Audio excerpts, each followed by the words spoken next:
Let's go with the Rangers. I have some Rangers questions, and I hope that you guys have answers. Question number 1.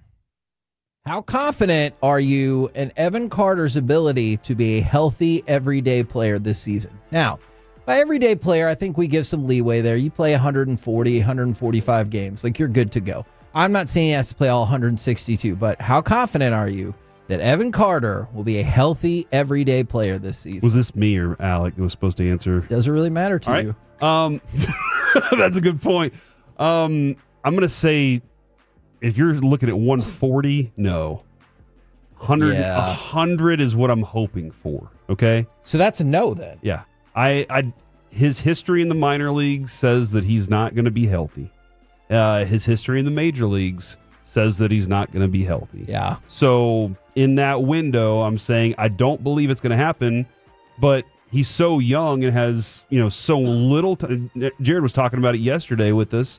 He's had such little time in the minors that you really don't know what he is. That was a great perspective from Jared. I have to admit, I hadn't really thought about that before when you talk about, hey, you struggled against left-handed hitters, and I understand all that as well. All right, Alec, Corey's a no.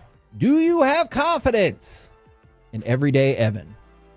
I would say at this phase, yes. Okay. I'm going to lean towards that side of he hasn't played a lot just in general, like Jared was saying yesterday. The fact that he is young, as Corey just said, I think that will bode well for the right now, which I think this team is capable of winning a lot right now. Down the road, I once knew a really wise man, his name was Reginald Atatula, who always said that a trick back don't stop tricking. And I fully believe that this will, probably come back around. Might not be to a major degree, but it's going to be something that's going to exist. It's going to be something that he's going to learn how to deal with. Maybe he does, maybe he doesn't. I think this year, you can bank on it. A couple years from now, 2, 3, 4 years from now, you might see it kind of decline. Question number 2. Have you guys caught Alejandro Osuna fever? Because you mentioned this earlier, Corey. Let's go to Bruce Bochy. I love the guy. He is a ball player. I love watching him, the way he plays, how he plays, the at-bats he gives you, the outfield, everything. He's really done what you're hoping to see from a young guy. What does that look like? His slash, 444, 500, 667 with 3 extra base hits and 2 stolen bases in 11 games. And I know that's a lot of numbers. I'll give you one more. His Cactus League OPS, .1230, which is freaking amazing. And I know the counter argument is, of course, first of all, it's spring training. Second of all, it's 11 games. Nobody knows him. I hear you. Like in spring training, nobody knows him. They're like, sure. All right, I'm going to work on my fastball here. For sure. That is a fair thing. He has been smoking the ball when he hits it. So he had 100.5 mile per hour exit velocity double the other day, and then 109.1 exit velocity double off of 102 mile per hour fastball. I've watched, because I've seen Sean McFarlane post this a couple different times, and every time I watch the video, I'm like, that looked like a weak grounder. How was that 109 miles an hour? So I'm like, maybe he posted just a different one. Okay. Maybe that's what it was. So 2 things have just come up. First of all, do you need to say velo instead of velocity? Second of all, is exit velo alive? Maybe so. Maybe exit velo is just a little bit different, Okay. From the 254, that didn't sound like Bruce Bochy at all. That's what he said. That wasn't an impersonation. He said, let's go to Bruce Bochy, and so I definitely did think we had him on the line. Why would I think that? That's fair. Kevin, I am catching fever because of you. You were the first person to bring him up, and I was like, all right, I want to keep an eye on what he's doing. I like that this is a scrappy dude that's out there fighting for it, and he's like, look, I'm going to show him everything I can. I don't know if it's going to, get him a spot on the opening day roster. Sure. But he definitely could be that super utility outfielder for them, for sure in the regular season at some point. I have a feeling that at some point you're probably going to get that opportunity because Bochy is willing to go with a hot hand. Man, I hear that this guy's doing what we saw him doing in spring training. Let's get him back up here and let's see what he can do. So I am in on the fever of it, but I'm also understanding where this team is and what's available to them. By the way, fair point from the 817. If it is a 1, I'll own this. 1.230 OPS. Better. Alec, do you have Osuna fever? I think I do. Just hearing Boach talk about it, even though it was actually Kevin. Outside of that and being let down by that, you see some of the videos, you start to see what some of his own teammates are saying about him too.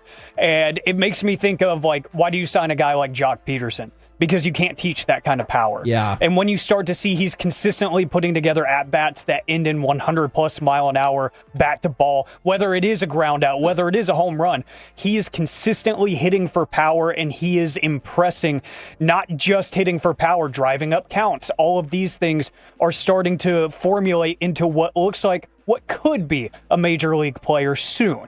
Not exactly right now. So I'm excited for that, because outside of him, the last time I was really excited for a position player like that, Wyatt Langford, obviously. After that, I don't really remember. I had kind of probably unrealistic hopes for Justin Foscue that I got let down by, because he was such a powerful hitter coming out of college. Outside of that, I've had a position player that I've really been excited for because of the ability to hit the ball hard. And I was just thinking with I don't think it's going to go this far, but with the Adolis Garcia, although we got news today, strain, not as bad as we'd been concerned.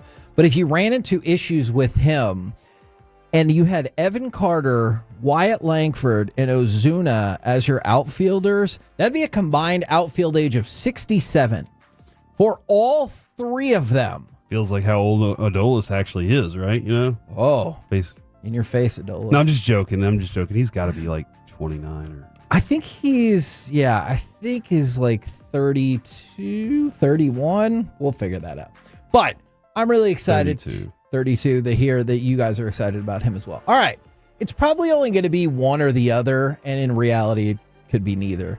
Could you see any way Rocker and or Leiter would break camp as part of this team as relievers? Now, I know the Rangers have been hesitant to do this, so just thought I'd throw out the question, though. I say probably no. I feel like with Rocker, you want to keep him stretched out as a starter because of the possibility that he's going to be in your rotation. I know Dane Dunning is showing well, and Boach is actually really excited about what he's done in his offseason, and we can probably dive into that a lot more later too. But I feel like you still have opportunities for him as a starter based on what he's shown. Jack Leiter, they want to keep him as a starter. For sure. But if they find a role for him in the bullpen that can work and function, they'll do it. And so I don't think either one of them.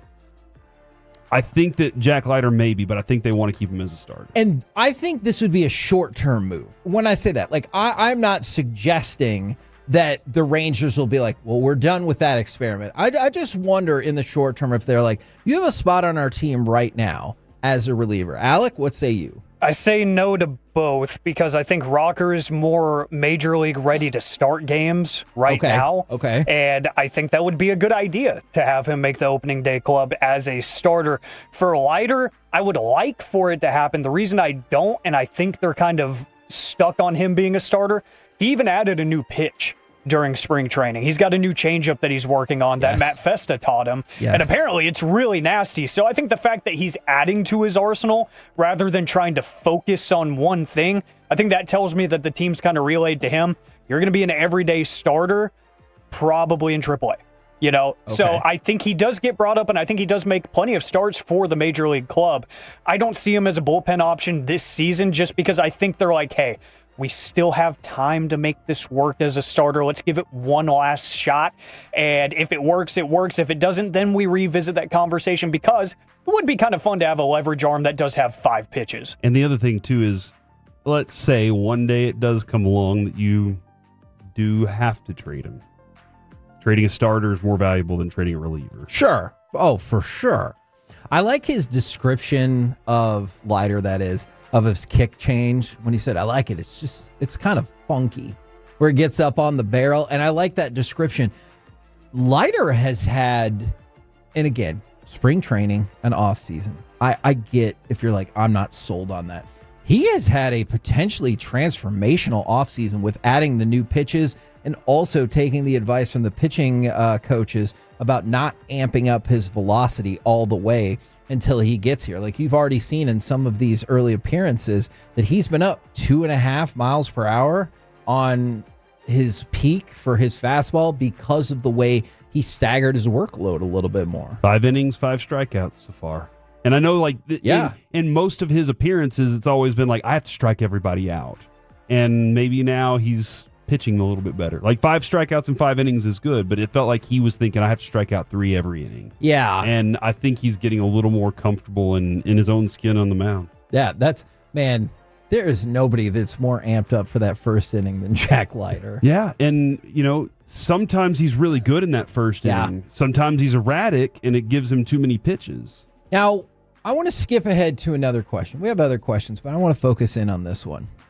And this time I really will play audio from Bruce Bochy. I know people are disappointed that I just read the audio before. They just love Bruce Bochy. This time I will go to cut 11 with Bruce Bochy. But the question is Jake Burger the easiest player on the Rangers to root for?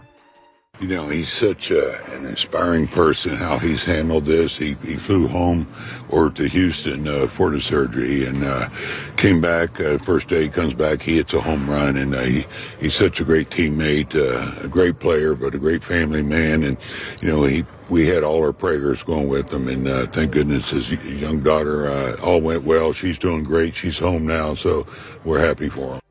So his daughter Penelope...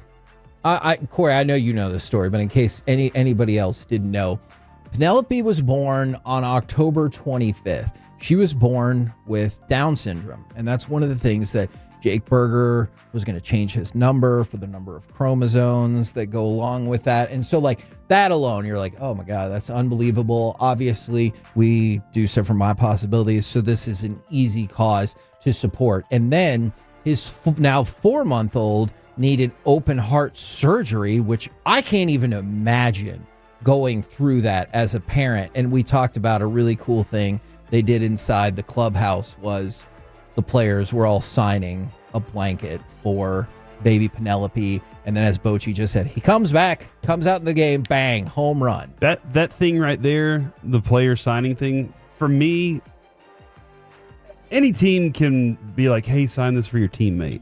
But just for your team to think about it, and I don't know who it was, honestly. I don't know if it was Jock or I did never ask. Yeah, I'm not sure either. But for them to even think about it means you matter to them. He just got here. Yeah. And he matters enough that they thought about doing that for him. So that tells me, we've already had conversation with him. He was phenomenal with his first interview with us. He sounded fun. He's stoked to be here. He's excited to be here. He crushes the baseball. So I think there are a lot of rootable characters on this team. I think there really are. Marcus Semion's still he's straightforward. Everything's there, but he is a very rootable for guy. Wyatt, you're rooting for him. Not a lively personality, but he's growing. Sure. Like I'll say this: he's got to become a good personality because he's going to be the face of the Rangers, and he's going to be a successful face of it. Can I tell you how I know he has that personality?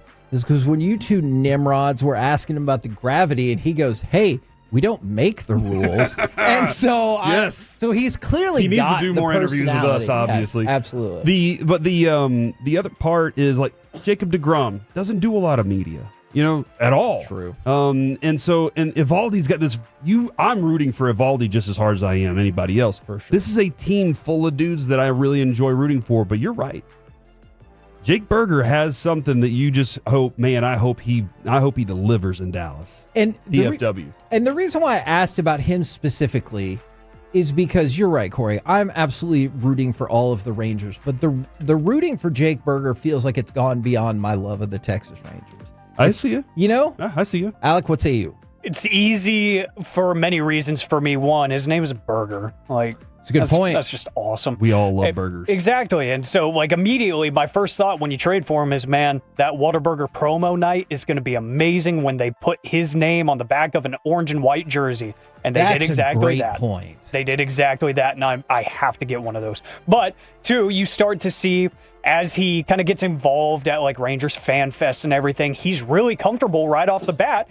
And you're like, okay, he's fitting into this family mold kind of like Nathaniel Lowe did. I hate to bring him up, but, he always talked about how much of a brotherhood it was. And I saw a really sad clip of him on Foul Territory yesterday saying, felt like the first time I had friends, was with the Rangers. Yes. And, it seems like this clubhouse is really inviting, and Jake Berger fits that mold. And then 3, the whole family situation, coming back and hitting a home run. This dude can hit for power, impressive power. I remember Dave Raymond with G-Bag a few weeks ago talking about, I think it was something north of 30 hits last year, over 100 miles per hour exit velo, because we were just talking about that, very topical. That excites me because it was something that was absent from the team, but it's just another guy that's really easy to root for, whether he's succeeding or not, just like Nathaniel Lowe. Even when he was really struggling, he had that story about his mom dealing with cancer and everybody rallied behind him. We don't care if the batting average is south of 200. We just want him to be happy. We want him to be okay. That's how I feel with Jake Berger, and he hasn't even played a regular season game yet. The MLB Network has each team's projected home run leaders. Okay. Berger is the Rangers' projected home run leader with 31. He's tied with Gunnar Henderson for 11th. Okay, man. If he pops as many home runs as Gunnar Henderson, whatever that number ends up being, I feel like that's... Well, if he pops 31 home runs and has a 115 batting average, we might be like, was it worth it? Man. But if he's in the 200 range, 220, 225 range... like Mark McGuire out there. Do you think Joey Gallo would be like, see, not so easy, is it? All right. Probably.